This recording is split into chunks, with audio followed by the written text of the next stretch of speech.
तो सैटरडे को जो आपका टेस्ट हुआ उसका डिस्कशन आज ड्यू था। सेक्शन ए में फर्स्ट क्वेश्चन वाज कि अगर एक ऑब्जेक्ट +1 कूलम का चार्ज एक्वायर कर ले तो कितने इलेक्ट्रॉन्स उसमें से रिमूव हो चुके हैं।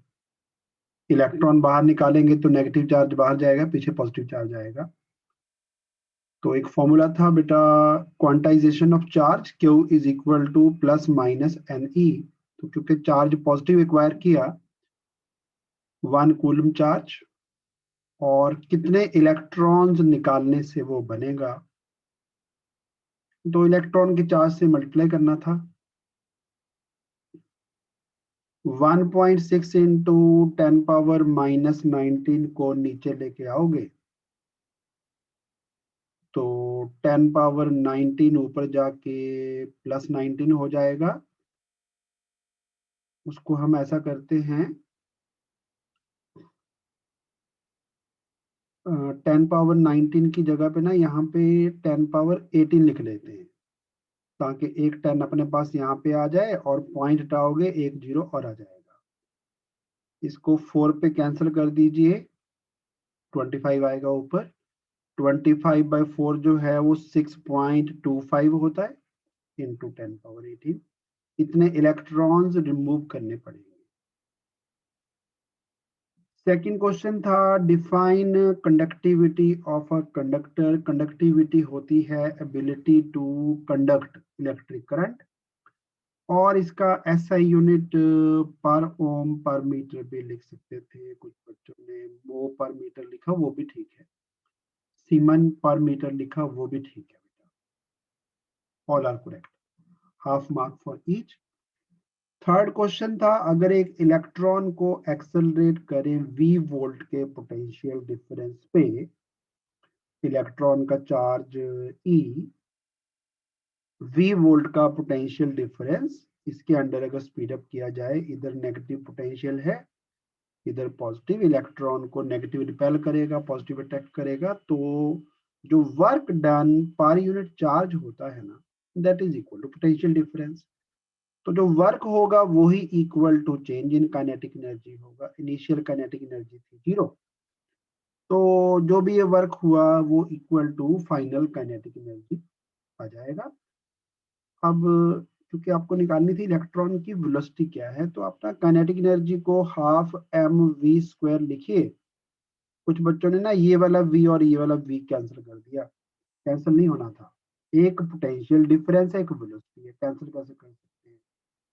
तो v equal two electron charge E into potential difference, 2 भी ऊपर जाएगा और मास आएगा नीचे। ये था वेलोसिटी का स्क्वायर, तो स्क्वायर को हटाइए, तो वेलोसिटी का फॉर्मूला आना था √2ev upon mass of electron. इसी का और वाला पार्ट था कि एक इलेक्ट्रिक डाइपोल को किस ओरिएंटेशन में रखा जाए ताकि जो उसका टॉर्क है वो 0 हो जाए, स्टेबल इक्विलिब्रियम में आ जाए। तो ये तो आपको याद होगा कि स्टेबल इक्विलिब्रियम तब होता है जब इलेक्ट्रिक फील्ड का डायरेक्शन और डाइपोल मूवमेंट का डायरेक्शन सेम हो जाए, यानी दोनों में एंगल हो जाए 0 डिग्री। उस टाइम ये स्टेबल इक्विलिब्रियम में आता है। बाकी एक और इक्विलिब्रियम था which we called unstable equilibrium. उसमें डाइपोल मूवमेंट, टॉर्क तो 0 होता है उसमें भी, डाइपोल मूवमेंट का डायरेक्शन जो कि नेगेटिव टू पॉजिटिव थी, उसका डायरेक्शन इलेक्ट्रिक फील्ड के अगेंस्ट होता है। तो आपको 0 डिग्री एंगल लिखना था when dipole movement is directed along the direction of electric field, उस टाइम होगा स्टेबल इक्विलिब्रियम।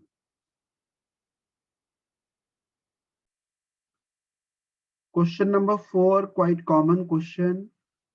जब नॉर्थ पोल मैग्नेट का पास में आएगा ना, तो इस लूप में एक मैग्नेटिक फ्लक्स जो है वो राइट हैंड साइड को बनेगा और वो इंक्रीज होगा। साउथ की फील्ड लाइंस जो है वो इनटू द पोल होती हैं, उसका डायरेक्शन भी सेम ही है। तो यूं कहें बेसिकली कि दोनों मैग्नेट्स का ना जो मैग्नेटिक फील्ड है that is directed towards right, और जब हम मैग्नेट्स को पास लेके आते हैं तो मैग्नेटिक फ्लक्स बढ़ता है। अब इसमें ध्यान रहे डायग्राम जो है 3 डायमेंशनल बना हुआ था जैसा चाहिए एग्जैक्टली। ये वाली साइड जो है ये फ्रंट है, ये हमारी साइड में है, और ये जो कैपेसिटर लगा हुआ है ये बैक साइड में है। तो जब magnetic field right hand side को इंक्रीज हुआ तो इंड्यूस करंट ऐसे चलना चाहिए ताकि उसका फील्ड जो है वो इसके अगेंस्ट हो। बढ़ते हुए फील्ड को अपोज करना है, यानी कि उसके अपोजिट फील्ड सेट करना है। तो थंब से आप, राइट हैंड के थंब से ना आप बेटा डायरेक्शन ऑफ मैग्नेटिक फील्ड दिखाओगे, और जो राइट हैंड की फिंगर्स हैं उससे दिखाओगे बेटा डायरेक्शन ऑफ करंट। तो इंड्यूस करंट जो है वो ऐसे फ्लो करेगा, डायरेक्शन ऑफ इंड्यूस करंट इस तरह से फ्लो करेगा बेटा, यानी कि बी से positive charge, flow of charge, positive charge की डायरेक्शन ऑफ करंट होता है ना, यानी बी से पॉजिटिव चार्ज निकल के ना ए की तरफ जाएगा, या फिर अपोजिट कहें क्योंकि चलते तो इलेक्ट्रॉन है ना। तो अगर करंट का डायरेक्शन जो है वो दिस वे है, इसका मतलब इलेक्ट्रॉन्स का फ्लो इससे उल्टा होगा। तो इलेक्ट्रॉन्स ए से निकलेंगे और बी पे आके ऐड होते जाएंगे, तो बी हो जाएगा नेगेटिव और ए हो जाएगा पॉजिटिव। तो डायग्राम 3D है, बस आपको जो साइड नजर आती है ना ये बेटा, ये मैग्नेट की आपको राइट हैंड साइड नजर आ रही है, ये भी राइट नजर आ रही है, तो आपको लूप का भी ये जो मैंने शेड किया ना, ये लूप का राइट हैंड साइड। दोबारा देख लो, दोबारा एक बार।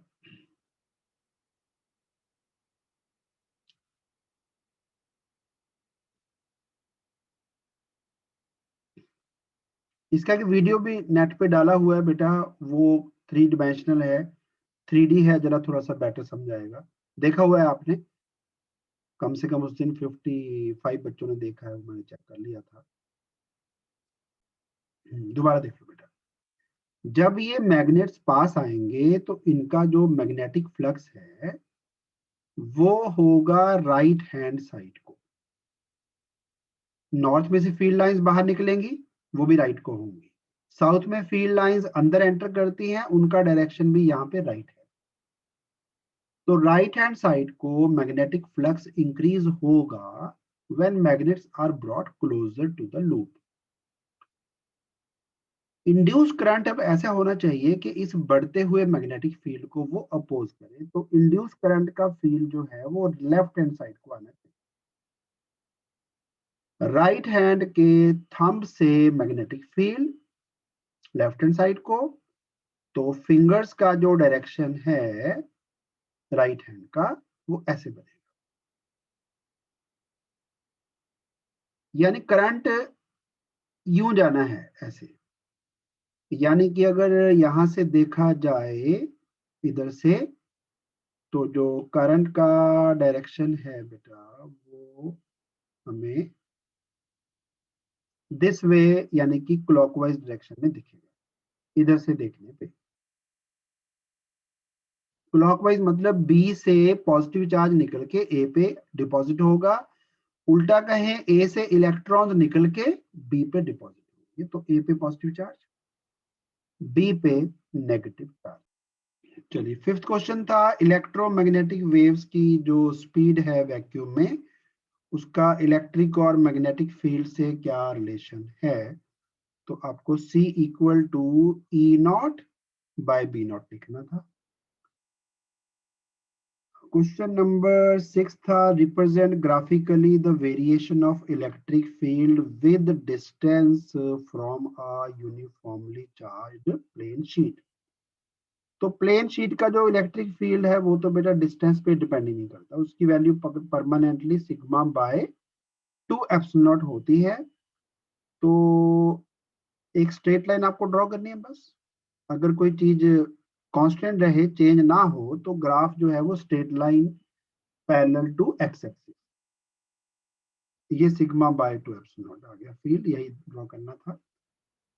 Magnetic field lines electric field lines से डिफरेंट कैसे हैं? मैग्नेटिक फील्ड लाइंस जो है ना वो क्लोज लूप फॉर्म करती हैं, बाकी सारी प्रॉपर्टी सेम है। नॉर्थ से निकलेंगी, साउथ में एंटर होंगी जब मैग्नेट के बाहर है, मैग्नेट के अंदर भी साउथ टू नॉर्थ चलती है, तो ये क्लोज लूप बनाती है। Electric field lines do not form close loop, एक ही प्रॉपर्टी डिफरेंट है, बाकी सारा कुछ सेम है। तभी क्वेश्चन 1 मार्क का। EMF of a cell, internal resistance उसका है आर, उसको एक रेजिस्टेंस आर से कनेक्ट किया गया, तो V versus potential difference across the cell versus current graph बनाना था। मोस्टली बच्चों का ठीक भी है, ये ग्राफ आना था बेटा, क्योंकि फॉर्मूला रहता है V equal to E minus I R, तो इसको लिख सकते हैं V equal to minus R into I plus E. तो ये एक तरह से स्लोप ऑफ द ग्राफ है, ये इंटरसेप्ट ऑन वाई एक्सिस। ये इक्वेशन जो है इससे कंपेयर हो सकती है mx प्लस सी से। तो ये स्ट्रेट लाइन की इक्वेशन है, m होता है स्लोप, स्लोप अगर नेगेटिव हो तो ग्राफ नीचे को आता है, पॉजिटिव हो तो ऊपर को जाएगा। 8th क्वेश्चन है, एक चार्ज मास m का, charge Q, velocity v enter uniform magnetic field at right angle, उस केस में सर्कुलर मोशन में रहता है। बट जैसा 10+1 से पढ़ते आ रहे हैं, सर्कुलर मोशन में लगती है सेंट्रीपिटल फोर्स। सेंट्रीपिटल फोर्स का जो डायरेक्शन है वो डिस्प्लेसमेंट के साथ, वेलोसिटी के साथ राइट एंगल पे होता है। तो अगर वेलोसिटी और डिस्प्लेसमेंट और फोर्स जो है राइट एंगल पे हो जाएंगे तो कुली वाला केस बनता है, work done F into S into cos of theta, यानी कॉज 90। तो कोई वर्क नहीं होगा बेटा, वर्क नहीं होगा तो काइनेटिक एनर्जी में कोई चेंज नहीं आएगा, नो चेंज।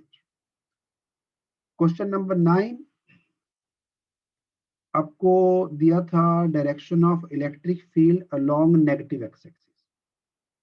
इलेक्ट्रिक फील्ड इधर को था, डायरेक्शन ऑफ मैग्नेटिक फील्ड दिया है पॉजिटिव वाई एक्सिस के अलोंग।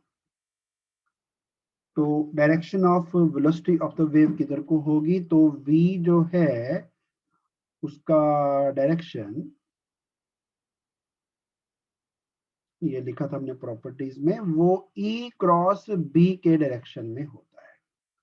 तो अगर आप E से B की डायरेक्शन में जाएंगे, यानी कि क्लॉकवाइज एक स्क्रू को घुमाएंगे, ये एक स्क्रू है, इस स्क्रू को अगर आप क्लॉकवाइज घुमाते हो तो किधर को जाएगा, ये बोल के बता सकते हैं बेटा, माइक को अनम्यूट कर सकते हो। इनसाइड, इनसाइड जाएगा ना, तो इनसाइड को कौन सी एक्सिस हुई फिर? नेगेटिव z एक्सिस आंसर आना। चलिए 10th question, an dielectric dipole, electric dipole is placed in a cube जिसकी साइड है a, तो उसके थ्रू टोटल इलेक्ट्रिक फ्लक्स क्या होगा? तो बेटा डाइपोल का जो टोटल चार्ज है ना वो तो होता है 0, तो फ्लक्स होता है 1/ε0 times charge enclosed, charge enclosed 0 है तो फ्लक्स भी 0। कई बच्चों ने Q/ε लिखा, कईयों ने Q/6ε लिखा, वो वाला क्वेश्चन नहीं है बेटा। ये डाइपोल एनक्लोज हो गया किसी भी सरफेस में तो टोटल इलेक्ट्रिक फ्लक्स 0 ही आएगा। चलिए अब थे असर्शन रीजनिंग क्वेश्चन। इसमें ना मुझे वैसे समझ नहीं आया कि सीबीएसई, एक्चुअली मैंने जो ये पैटर्न है ये सीबीएसई वाले ही क्वेश्चन पेपर से लिया है। यूजुअली क्या होता है, ए ट्रू, रीजन फॉल्स, फिर असर्शन फॉल्स, रीजन ट्रू। अब पता नहीं, हो सकता है ऐसा ही आए आपको भी पेपर में, तो मैंने एग्जैक्टली जो पैटर्न सीबीएसई वाला था वही ले लिया। चलिए 11th क्वेश्चन था, असर्शन ड्रिफ्ट वेलोसिटी इलेक्ट्रॉन्स की मेटेलिक वायर में डिक्रीज हो जाएगी अगर टेम्परेचर को इंक्रीज कर दे। तो ड्रिफ्ट वेलोसिटी, क्योंकि जो ना थर्मल मोशन है ना इलेक्ट्रॉन्स की, वो टेम्परेचर बढ़ने से बढ़ेगी, और जो कोलिजन्स के पॉसिबिलिटी हैं वो ज्यादा हो जाएंगे, तो रिलैक्सेशन टाइम कम हो जाएगा, तो जल्दी जल्दी कोलाइड करेगा इलेक्ट्रॉन, तो फिर उसकी जो एवरेज वेलोसिटी है वो कम हो जाती है। तो ये करेक्ट स्टेटमेंट है। टेम्परेचर बढ़ाने से कंडक्टिविटी मेटेलिक वायर की डिक्रीज हो जाएगी, ये भी ठीक है। सेमीकंडक्टर्स की बढ़ जाती है, बट ये ऊपर वाले असर्शन का सही रीजन नहीं है, तो इसमें आपको ऑप्शन बी चूज करना था। करेक्ट हैं दोनों स्टेटमेंट्स। 12th क्वेश्चन में रेडियो वेव्स को पोलराइज किया जा सकता है, करेक्ट, यस। और साउंड वेव्स जो है वो लॉन्गिट्यूडनल नेचर की होती हैं, ये भी करेक्ट। लेकिन रेडियो वेव्स क्यों पोलराइज की जा सकती हैं, उसका रीजन ये नहीं है ना। तो इसका भी ऑप्शन बी ही सही चूज करना पड़ेगा आपको। दोनों ट्रू है, बट रीजन सही रीजन नहीं है असर्शन का। 13 क्वेश्चन था, एलसीआर सर्किट में रेजोनेंस सिर्फ एक ही फ्रीक्वेंसी पे होता है, करेक्ट, यस। रेजोनेंस पे inductive reactance equal to resistance हो जाती है। बेटा सही है गलत है? रेजोनेंस पे इंडक्टर का रिएक्टेंस रेजिस्टेंस के बराबर हो जाता है। Is it true? False?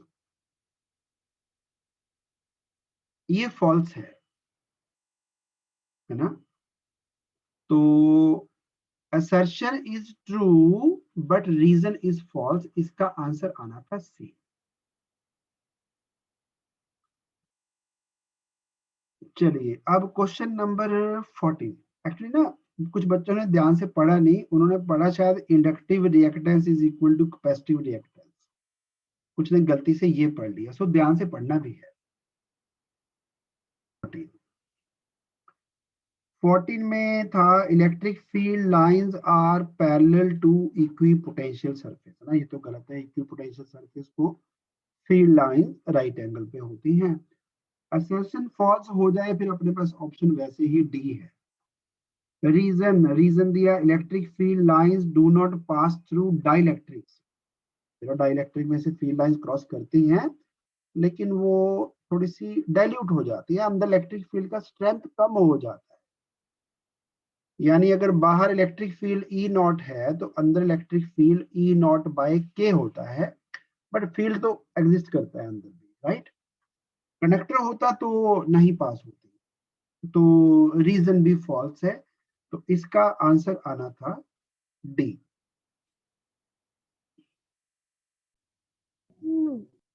Faraday's cage एक मेटेलिक यानी केसिंग है मेटल की वायर का, उसके अंदर बेटा शील्डिंग रहती है, बाहर से कोई इलेक्ट्रिक फील्ड नहीं आता, कोई इलेक्ट्रिक शॉक नहीं लगेगा केज के अंदर। तो केज लेकिन मेटल का होना चाहिए, यानी कि गुड कंडक्टर होना चाहिए।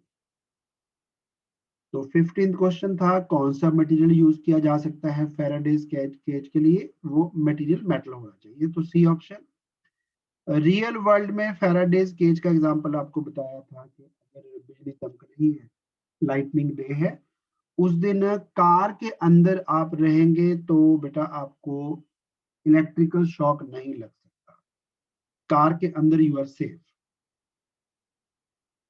What is electric force inside Faraday's cage when it is struck by lightning? Zero, क्योंकि अंदर जो है ना कंडक्टर के अंदर, याद है आपको, कैविटी हो ना कोई, तो उसके अंदर बेटा फील्ड नहीं एग्जिस्ट करता, तो अंदर इलेक्ट्रिक फील्ड नहीं आएगा तो इलेक्ट्रिक फोर्स भी नहीं होगा। It is a region enclosed by a conductor. अब क्वेश्चन है कि अगर एक हम चार्ज क्यू रख दे फैराडेज केज के अंदर, तो इसके सरफेस पे कितना चार्ज आएगा। तो होगा ये कि अगर मैं यहाँ पे एक गॉसियन सरफेस ड्रॉ करूं, क्योंकि ये जो सरफेस है ये कंडक्टर के अंदर अंदर है, तो यहाँ पे इलेक्ट्रिक फील्ड होना चाहिए 0, यानी इलेक्ट्रिक फ्लक्स भी होना चाहिए 0। फ्लक्स 0 तब आएगा अगर चार्ज एनक्लोज्ड भी 0 होगा।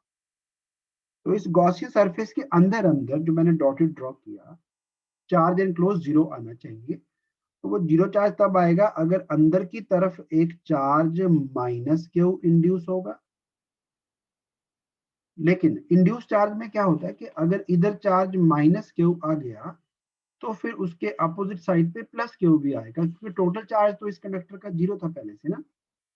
तो अगर माइनस क्यू अंदर आ गया तो बाहर के सरफेस पे चार्ज आएगा बेटा प्लस क्यू।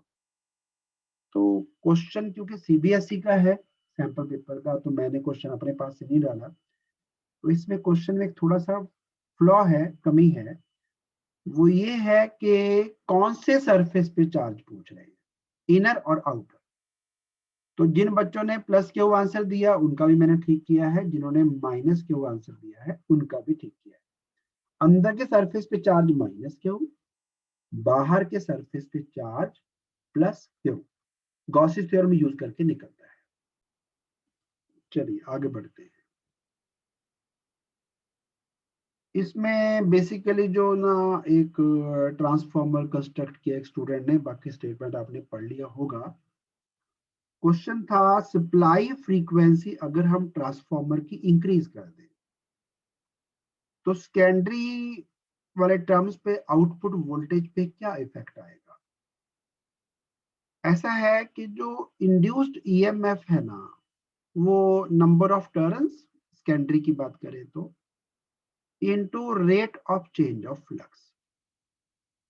तो जो डीटी है ना, यानी जितने टाइम में फ्लक्स ने चेंज होना है, अगर हम फ्रीक्वेंसी जो है इनपुट की बढ़ा देंगे, ज्यादा साइकिल्स पर सेकंड कर देंगे, तो जो चेंज है वो कम टाइम में आ जाएगा। तो ये डिनोमिनेटर हो जाएगा डिक्रीज, एज अ रिजल्ट जो वोल्टेज इंड्यूस्ड है ईएमएफ इंड्यूस्ड वो हो जाएगा इंक्रीज। तो आपने इंक्रीज वाला आंसर लिखना था, इसमें काफी बच्चों का गलत है ये। चलिए सेकंड सिचुएशन थी कि ट्रांसफॉर्मर का प्रिंसिपल क्या है, ये सबका ठीक है ऑलमोस्ट, एक आध बच्चे ने गलत किया। Step up transformer, step up transformer में जो प्राइमरी के टर्न्स हैं वो कम होते हैं, सेकेंडरी के टर्न्स ज्यादा होते हैं। तो आपने आंसर देना था प्राइमरी के number of turns lesser, secondary के ग्रेटर। तो डी ऑप्शन आंसर आना था। अब स्टेप अप ट्रांसफॉर्मर का फंक्शन क्या है, ये लो वोल्टेज को हाई वोल्टेज में, और इधर करंट हाई होता है उसको बेटा लो करंट में चेंज करता है। लो वोल्टेज को high voltage, low alternating voltage into high alternating voltage, लेकिन यहाँ पे हाँ high alternating current into low alternating current, ये सही ऑप्शन था बेटा, बी ऑप्शन चूज करना था। तो इसमें काफी बच्चों ने ना, क्योंकि ध्यान से पढ़ने वाला था, सेंटेंस लंबा है, तो कई बच्चों ने इसमें गलती कर दी है। चलिए अब क्वेश्चन है एक 23, इंडक्टर ऑफ इंडक्टेंस XL, उसको एक बल्ब के साथ कनेक्ट किया और जो सप्लाई थी that was AC supply. Question है briefly explain brightness of bulb को क्या होगा अगर इंडक्टर के नंबर ऑफ टर्न्स कम कर दें, यानी इतने टर्न्स ही यूज करें, ये तार सीधी यहाँ पे जोड़ दें तो क्या होगा। तो इस केस में बेटा ऐसे है कि इसकी इंडक्टेंस हो जाएगी कम। इंडक्टर का जो रिएक्टेंस होता है वो होता है ओमेगा एल। तो अगर एल डिक्रीज हो गया तो रिएक्टेंस कम हो गया, रिएक्टेंस कम हो गया तो करंट को अपोजिशन कम हो गई, तो करंट इंक्रीज हो जाएगा, करंट इंक्रीज हो जाएगा तो बल्ब का ब्राइटनेस भी इंक्रीज हो जाएगा।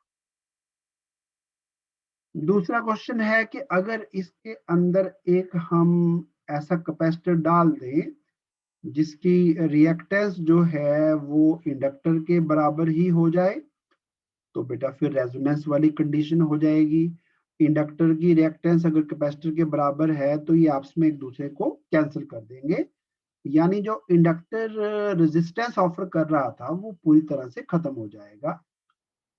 तो करंट फिर से बढ़ेगा, करंट बढ़ेगा तो फिर ब्राइटनेस फिर से बढ़ेगी।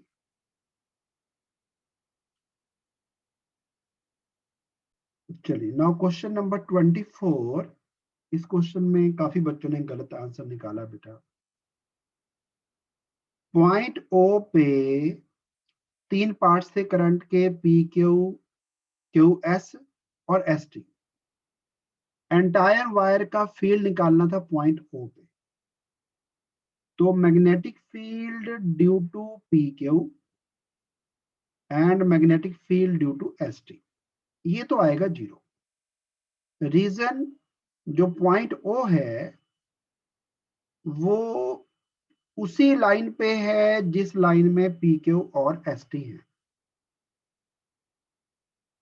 अगर करंट के साथ, स्टेट करंट के साथ कोई पॉइंट इन लाइन हो तो वहां पे उसका मैग्नेटिक फील्ड 0 होता है। इसका मतलब हुआ हमें मैग्नेटिक फील्ड सिर्फ क्यू एस वाले पार्ट का ही निकालना है। उसके लिए बायट सेवर्ट्स लॉ, थोड़े से पार्ट का आईडीएल का मैग्नेटिक फील्ड डिस्टेंस आर पे, that was B equal to dB equal to mu naught I upon 4 pi R square. यहाँ पे एक साइन थीटा आता है बट थीटा ये वाला होता है विच इज 90 डिग्री, साइन 90 का वैल्यू 1। इसको करना था integrate over the semi circle, semi circle का सर्कमफ्रेंस होता है पाई आर। तो एक यहाँ पे डीएल भी आना था, बायट सेवर्ट्स लॉ। साइन 90 की वैल्यू 1, डीएल को अंदर छोड़ दो, बाकी सारा कुछ बाहर निकाल दो, mu naught I by 4 pi R square. तो आपको डीएल डीएल ऐड करके ना पाई आर लिखना था बस। तो काफी गलत मलत आंसर निकाले हुए हैं, बी केयरफुल। कईयों ने बेटा पाई आर स्क्वायर लिख लिया यहाँ पे, वो भी गलत है। कईयों का पाई स्क्वायर आ रहा है, नीचे पाई आ गया, पता नहीं क्या कर दिया हुआ है। सो बी केयरफुल, गलतियां नहीं करनी है। पाई से पाई कैंसिल, एक आर से एक R cancel. So correct answer was mu naught I by 4r। इसमें ये दोनों 0 ऐड करेंगे तो यही आंसर आएगा। तो net magnetic field is mu naught I by 4r। चलिए नोट डाउन कर लीजिए एक बार बेटा जरा। Question number 25। A long solenoid with 20 turns per centimeter has a small loop of area 4 centimeter square placed inside the solenoid normal to its axis। बेटा ये तो हो गया स्ट्रेट सोलिनॉइड। इसके सेंटर पे एक लूप पड़ा है जो मैंने रेड कलर में ड्रॉ किया है। इसका एरिया है 4 सेंटीमीटर स्क्वायर। सेंटीमीटर स्क्वायर के मीटर स्क्वायर बनाएंगे तो 10 पावर -4 लगाना पड़ता है बेटा। और सोलिनॉइड जो है उसके 20 टर्न्स पर सेंटीमीटर हैं, तो नंबर ऑफ टर्न्स जो हैं 20 पर सेंटीमीटर, इसको हमें पर मीटर में चेंज करना पड़ता है। तो 1 सेंटीमीटर में होते हैं 10 पावर -2 मीटर। तो 2000 टर्न्स पर मीटर इस सोलिनॉइड के हैं। तो क्वेश्चन है कि अगर सोलिनॉइड का करंट 4 से 6 एम्पियर चेंज हो जाए 0.2 सेकेंड में तो कितना ईएमएफ इंड्यूस होगा। तो पहले बात करें कि यहाँ पे जो मैग्नेटिक फील्ड है ना इसका, सोलिनॉइड का, वो होता है म्यू नॉट एन आई। तो म्यू नॉट यानी 4 pi into 10 power -7, number of turns पर लेंथ 2000, इंटू आई, ये बी की वैल्यू है। अब बी को अगर मैं एरिया से मल्टीप्लाई कर दूं तो फ्लक्स आ जाता है, और फ्लक्स का जो रेट ऑफ चेंज होता है डी बाई डी टी, वो होता है इंड्यूस्ड ईएमएफ। तो बी तो मुझे यही लिखना है एज इट इज, 4 पाई 10⁻⁻⁷ 2000 इंटू करना है एरिया, एरिया यानी 4 × 10⁻⁻⁴। और जब डी बाई डी टी करेंगे, ये तो सारे कांस्टेंट थे, ये बाहर निकल आएंगे, तो डी बाई डी टी जो है ना वो करंट का होगा into d I by d t. तो d I by d t यानी करंट में चेंज आया 2 एम्पियर का, इसको हटा के ऊपर 2 लिख देना, और ये आया चेंज 0.2 सेकंड के अंदर, नीचे 0.2 लगा देना। इसको बेटा हमने सॉल्व करना है, पॉइंट हटा के ऊपर 10, 2 से 2 हो जाएगा cancel.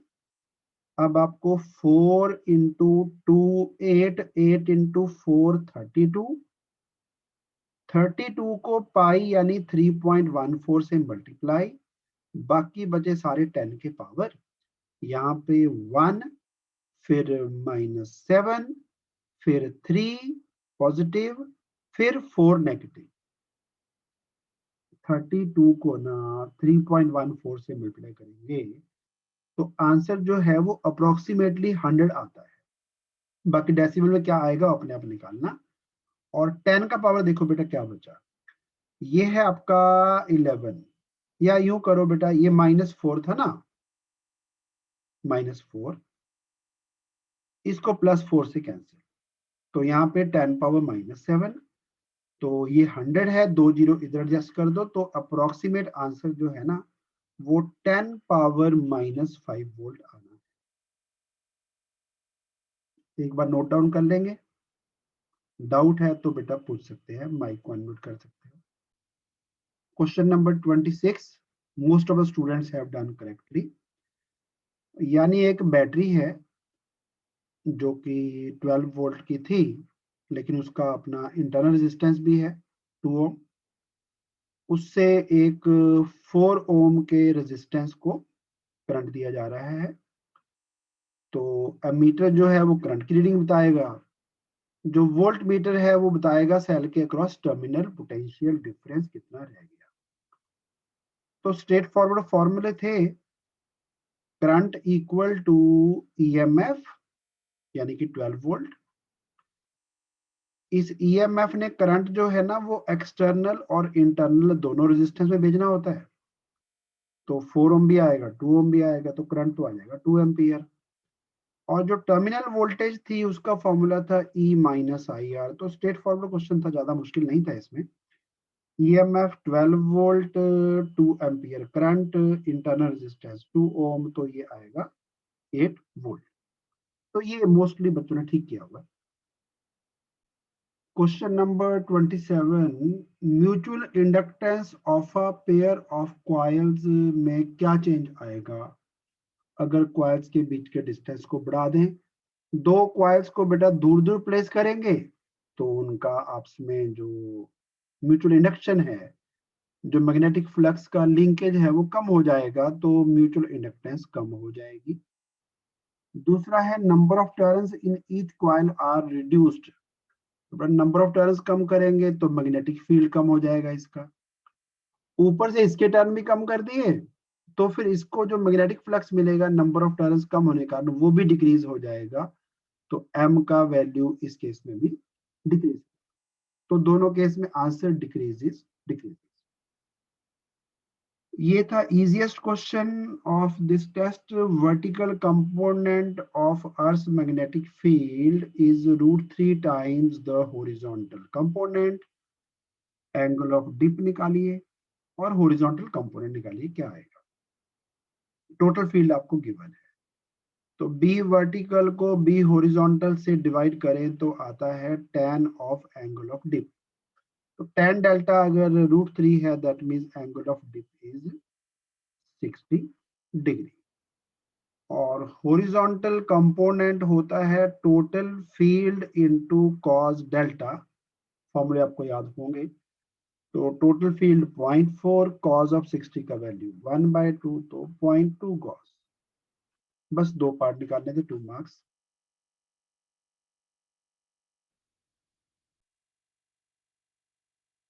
You were supposed to arrange gamma rays, microwaves, X-rays, and radio waves in increasing order of wavelength. Wavelength बढ़ती जानी चाहिए, यानी कि फ्रीक्वेंसी कम होती जानी चाहिए।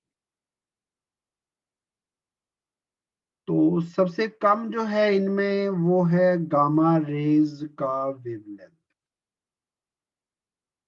उसके बाद आना था एक्सरेज। सीक्वेंस आपको याद करना पड़ेगा। रेडियो वेव तो सबसे एंड में आती है ना, और बीच में आना था बेटा माइक्रोवेव्स। तो ये इसका करेक्ट सीक्वेंस था। 29th क्वेश्चन भी मोस्ट ऑफ द स्टूडेंट्स ने ठीक किया है। दो सेल पैरेलल में प्लेस किए, 1.5 वोल्ट, दूसरा है 2 वोल्ट का। इंटरनल रेजिस्टेंस एक का 0.32 सॉरी, दूसरे का है 0.3। तो इस कॉम्बिनेशन का इक्विवेलेंट रेजिस्टेंस और इक्विवेलेंट ईएमएफ निकालना था। ईएमएफ के लिए फॉर्मूला था E1R2 plus E2R1 upon R1 plus R2, यानी कि इनको क्रॉस मल्टीप्लाई करना होता है। 1.5 को 0.3 से करोगे मल्टीप्लाई, वो बनेगा 0.45, और 0.2 को करोगे 0.2 को 2 से, यानी 0.4। डिवाइड बाय दोनों का सम करेंगे 0.5। चलो ऊपर का ऐड किया तो ये बना 0.85, नीचे बेटा 0.5, इधर पॉइंट हटाओगे नीचे 100, ये वाला पॉइंट हटाओगे ऊपर 10, एक जीरो कैंसिल। 17 पे ये भी कैंसिल, 17 को 10 से डिवाइड किया 1.7 वोल्ट। कुछ ने कैलकुलेशन मिस्टेक कर दी। Then 0.3 into 0.2 R1 R2 over R1 plus R2। Point से पॉइंट एक कैंसिल कर दो, तो 0.6 को 5 से डिवाइड किया तो ये आएगा 0.12 ओम। तो कैलकुलेशन में कुछ ने गलती की हुई है, नो डाउट। बाकी फॉर्मूला ठीक लगाया। फॉर्मूला लगाया है तो बेटा आधा नंबर मिलता है। तो जिनके दोनों फॉर्मूले ठीक है, कैलकुलेशन गलत है, उनको 1 नंबर मिला। Question number 30। 3 charges 6 microcoulomb, 6 microcoulomb and -6 microcoulomb are placed at the vertices of a triangle. Side is 10 centimeter. Question is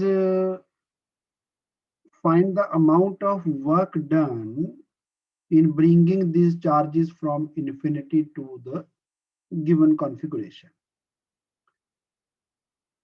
तो पोटेंशियल एनर्जी निकालिए बस सिस्टम ऑफ चार्जेस की, उतना आपको वर्क करना पड़ेगा। डिस्टेंस मीटर में चेंज कर लो पहले ही, 0.1 0.1 0.1। तो 3 पेयर्स बनेंगे। जो वर्क डन है वो 1/4 π0 इंटू, यहाँ पे था बेटा Q1 Q2 upon R12, Q2 Q3 upon R23। जितने पेयर बनते हैं सारे पेयर लिखने थे। देन Q3 Q1 अपॉन R13। तो 1/4 π0 9 × 10⁹। डिस्टेंस हर जगह 0.1 लिखना है, उसको मैं पहले नीचे लिख देता हूँ। और 6 × 6 जो है 36, वो भी आना है ऊपर।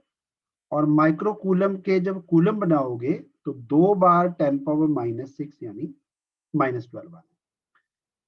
अब जब इन दोनों को मल्टीप्लाई करोगे तो आएगा +1, इन दोनों को करोगे तो साइन आएगा माइनस, और इन दोनों को मल्टीप्लाई करोगे तो भी साइन आएगा माइनस। एक -1 +1 कैंसर, तो answer is going to be negative. ये पॉइंट हटा के ऊपर एक 10 और लगा देना। तो 10 पावर 9 यहाँ पे है, एक 10 यहाँ पे है, तो 10 पावर 10 हो गया, तो बचा 10 पावर -2 और 36 को 9 से मल्टीप्लाई करेंगे, 9 6 54, फिर 27 में 5 और ऐड कर दो बेटा, 324। 10 पावर -2 को अगर हटाना है तो डेसिमल को 2 डिजिट आगे शिफ्ट कर दो बस। ये करेक्ट आंसर था।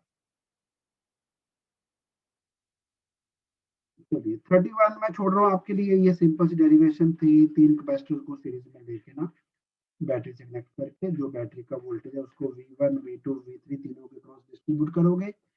चार्ज सभी को सेम मिलता है सीरीज में, प्लस के माइनस के सारे सेम थे। Capacitance C1 C2 C3, total जो वोल्टेज है V उसको V1 plus V2 plus V3 लिख के आता है सभी को, ये उनको Q बाय C से रिप्लेस करना था। And you get the answer for series combination. Q Q Q cancel. ये तो इतना ही था। चलिए अब मैं पॉज कर रहा हूँ, आप note down. Question number 32, first right an expression for magnetic movement M due to a planar square loop of side L carrying a steady current I in vector form। तो इस लूप का बेटा आपको magnetic movement का expression लिखना है। Magnetic movement होती है नंबर ऑफ टर्न्स, वो तो single, into current I into area L square. ये तो हो गया मैग्नीट्यूड, इसको डायरेक्शन भी देना है। तो अगर ये लाई कर रहा है एक्स वाई प्लेन में, तो इसके साथ बेटा आप ना, अगर डायरेक्शन ऑफ करंट इज, अच्छा डायरेक्शन भी थोड़ी सी गलत मार्क की हुई है ना, ये ठीक है, नहीं सब उल्टा पुल्टा ही है। चलो ऐसा ऐसा करते हैं, डायरेक्शन लेट से इधर को है, ऐसे कर। तो अगर डायरेक्शन है एंटी क्लॉकवाइज डायरेक्शन, तो बेटा movement into the paper, into the paper को आप ना माइनस के कैप लिख सकते हैं। अगर करंट क्लॉक एंटी क्लॉकवाइज हुआ तो प्लस के कैप लिख देना, ठीक है। के कैप मतलब Z x is coming towards you from the screen. अब क्वेश्चन है कि इस लूप को प्लेस किया near a long straight current carrying wire I1 at a distance L as shown.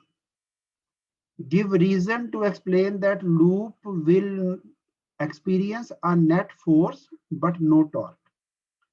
बेटा इसका जो करंट I1 का ना मैग्नेटिक फील्ड है, right hand thumb rule use करेंगे। थंब से डायरेक्शन ऑफ करंट, फिंगर्स से मैग्नेटिक फील्ड, तो फिंगर्स इधर को आएंगे राइट हैंड। तो ये करंट के कारण मैग्नेटिक फील्ड यहाँ पे ना इनटू द पेपर होगा, इनटू मतलब क्रॉस लगेगा हर जगह। इसके बाद लगाएंगे आप Fleming's left hand rule to find the directions of forces. तो पहले मैं राइट मोस्ट पार्ट की बात कर लूं बेटा, 4 फिंगर से फील्ड कर दो पहले इनटू, और सेंट्रल फिंगर को नीचे को करो, बताओ मुझे फोर्स किधर को आएगी, चैट बॉक्स में लिखेंगे। तो मोस्टली बच्चों ने आंसर दे दिया है, फोर्स आएगी राइट हैंड साइड को। इसको अभी मैं F1 लिख देता हूं। तो बेटा इस पे भी उतना ही फोर्स लगेगा F2, क्योंकि ये भी उसी फील्ड में है, सेम करंट है, सेम लेंथ है। F1 F2 जो है वो इक्वल एंड अपोजिट भी होंगे, क्योंकि same magnitude of magnetic field में दोनों लाई कर रहे हैं। हाँ अब बात करेंगे हम फोर्स ऑन अपर पार्ट। चलो पहले काम करिए बेटा, चैट बॉक्स में लिखेंगे फोर्स लगेगी किधर को, डायरेक्शन ऑफ फोर्स। तो सभी बच्चों का आंसर ठीक है जिन्होंने आंसर दिया है बेटा, फोर्स इधर को आएगी। वैसे भी आपको याद है ना, दो करंट्स बेटा सेम डायरेक्शन में हो तो वो अट्रैक्ट करते हैं ना, तो फोर्स अट्रैक्टिव ऊपर को लगेगी। इसको मैं नाम देता हूं F3। हाँ, यहाँ पे जो करंट उल्टा हो गया, currents in opposite direction, I1 का डायरेक्शन हमारे वाले I से यहाँ पे अपोजिट है, तो फोर्स लगेगी रिपल्सिव। लेकिन जो ये F4 वाला पार्ट था ना बेटा, ये दूर हो गया हमारी वायर से, गिवन वायर से, डिस्टेंस ज्यादा हो गया तो फोर्स कम होगा। F4 का वैल्यू F3 से कम होगा, तो एक नेट फोर्स तो लगेगा, किधर को, F3 के अलावा। लेकिन ये जो दोनों फोर्स थे F1 F2, ये इक्वल एंड अपोजिट हैं, इनका मैग्नीट्यूड सेम है, डायरेक्शन अपोजिट हैं, तो ये कैंसल आउट हो जाएंगे। यानी ये लेफ्ट राइट को तो नहीं मूव करेगा, लेकिन ये वायर के पास जाने के लिए एक फोर्स एक्सपीरियंस करेगा। अब क्वेश्चन है कि टॉर्क जीरो क्यों है। टॉर्क बेटा तब लगता है अगर फोर्सेस जो है ना, उनका लाइन ऑफ एक्शन जो है उसमें कुछ डिस्टेंस हो। जैसे वो पॉजिटिव चार्ज पे फोर्स थी अलोंग द फील्ड, नेगेटिव पे थी अगेंस्ट द फील्ड, इन दोनों फोर्सेस के बीच में कुछ डिस्टेंस था, ठीक है, जिसको हम लिवर आर्म कहते हैं। तो लिवर आर्म यहाँ पे है नहीं बेटा।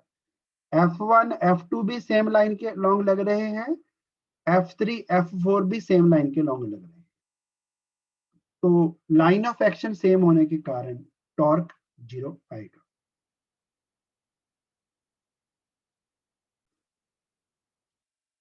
थर्टी थ्री में आपको निकालना था किरचॉफ्स रूल लगा के कि कितना पावर जो है ना 4 ओम रेजिस्टेंस के क्रॉस यूज होता है।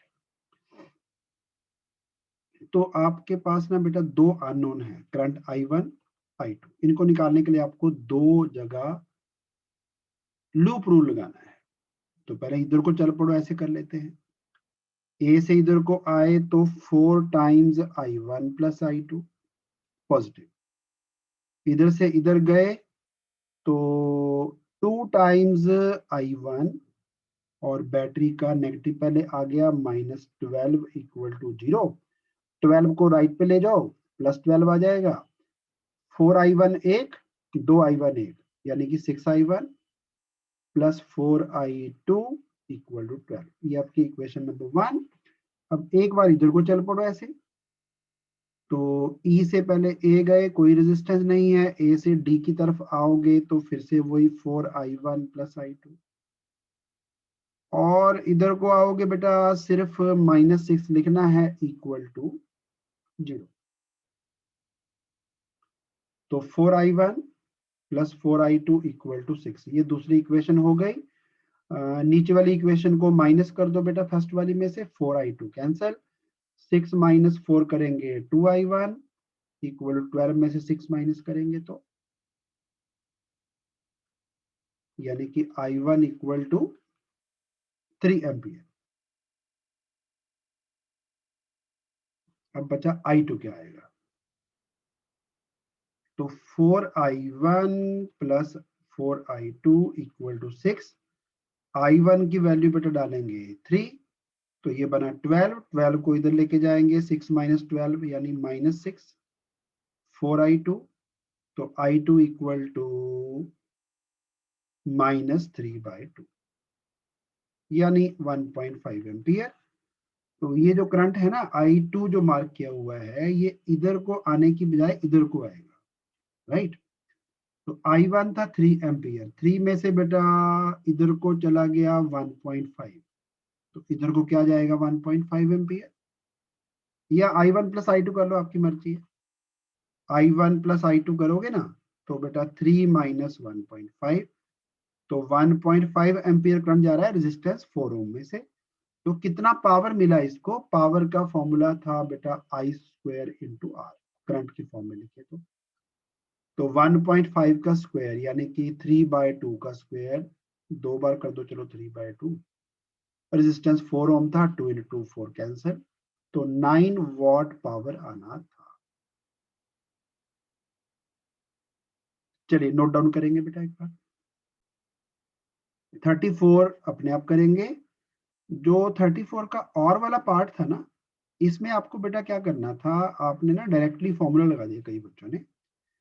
अगर जो वोल्टेज है वो ई नॉट साइन ओमेगा टी है, तो इसमें जो करंट है वो ई नॉट बाय जो भी इसका रिएक्टेंस होगा उसको हम ऐसा करते हैं आई नॉट लिख लेते हैं, I not into sine omega t minus pi by two. Current पीछे होता है इसमें, फिर ई इंटू आई को जैसे हमने एवरेज पावर में बेटा किया था मल्टीप्लाई, उसको डी टी से मल्टीप्लाई कर देंगे, थोड़ा सा वर्क डन आ जाएगा।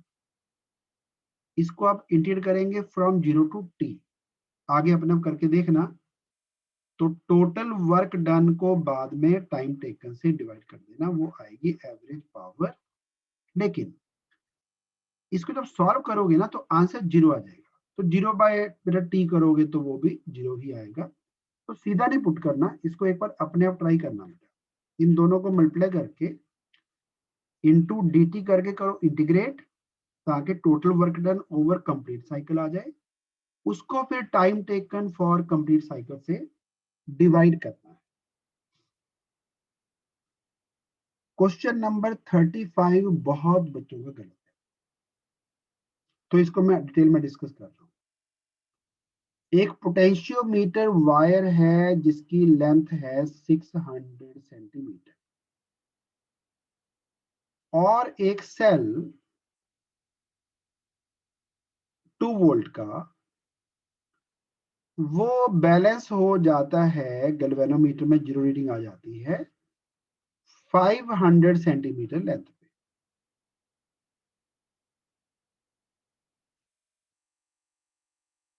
सेल का इंटरनल रेजिस्टेंस है 10 ओम। इसके अक्रॉस अगर हम एक वोल्ट मीटर भी लगा दें तो ये जो बैलेंस पॉइंट है ये 10 सेंटीमीटर डाउन चला जाता है, कम हो जाता है।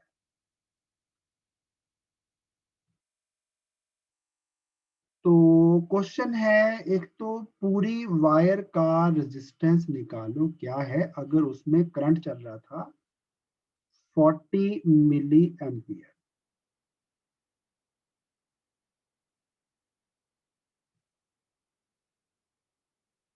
तो देखो बेटा ऐसा है, 500 सेंटीमीटर यानी कि 5 मीटर के अक्रॉस वोल्ट्स हैं 2, है ना। 1 मीटर के अक्रॉस होंगे 2/5, तो 6 मीटर यानी कि 600 सेंटीमीटर के अक्रॉस कितने वोल्ट होंगे। तो ये आपका बनेगा बेटा 2.4 वोल्ट। ठीक है, सॉल्व करके इसको, तो 2.4 वोल्ट पूरी वायर को मिले हुए हैं, और पूरी वायर में जो करंट है वो 40 मिली एम्पियर है। तो using V equal to I R, volt मिले 2.4, करंट चला 40 मिली एम्पियर, मिली मतलब डिवाइड बाय 1000 करना पड़ेगा, इनटू रेजिस्टेंस। चलो इसका पॉइंट आके नीचे जीरो, एक जीरो से ये जीरो कैंसिल, और इधर भी एक जीरो से ये जीरो कैंसिल। तो ये बेटा कैंसिल हो रहा है 6 पे, और ये 10 इधर जाएगा, तो वायर का जो रेजिस्टेंस है वो 60 ओम आना चाहिए, नंबर वन। दूसरा था, वोल्ट मीटर में क्या रीडिंग आ रही है। तो ऑब्वियस है कि जब 5 मीटर के अक्रॉस 2 वोल्ट है, 500 सेंटीमीटर के अक्रॉस 2 वोल्ट, तो एक के अक्रॉस 2/500, क्योंकि नया जो बैलेंस पॉइंट है ना वो 10 सेंटीमीटर कम हो गया, 490 सेंटीमीटर पे चला गया, तो 2/500 इंटू 490 के अक्रॉस कितने वोल्ट होंगे, वो निकल आएंगे, जीरो जीरो कैंसिल, और एक काम करते हैं, 49 इंटू टू करेंगे 98, 9.8 कर देते हैं बाय 5, है ना। 9.8 का अगर हम बाय 5 करेंगे तो 1.96 आना चाहिए, इतने वोल्ट दिखाएगा voltmeter. Last part, voltmeter का रेजिस्टेंस क्या है। तो इसके लिए आपको यूज करना था internal resistance of a cell small R equal to E by V minus 1 into capital R. तो स्मॉल आर की वैल्यू आपको दी हुई है 10 ओम। ई का वैल्यू बेटा 2 वोल्ट, और कितने वोल्ट रह गए बाद में, वो है 1.96। इसमें से 1 माइनस करके इनटू कैपिटल आर करेंगे। इसको सॉल्व करके बेटा आपने कैपिटल आर निकालना है। तो बाकी का काम आपके लिए मैं छोड़ रहा हूं, इसको आगे अपने आप सॉल्व करना। Take a screenshot.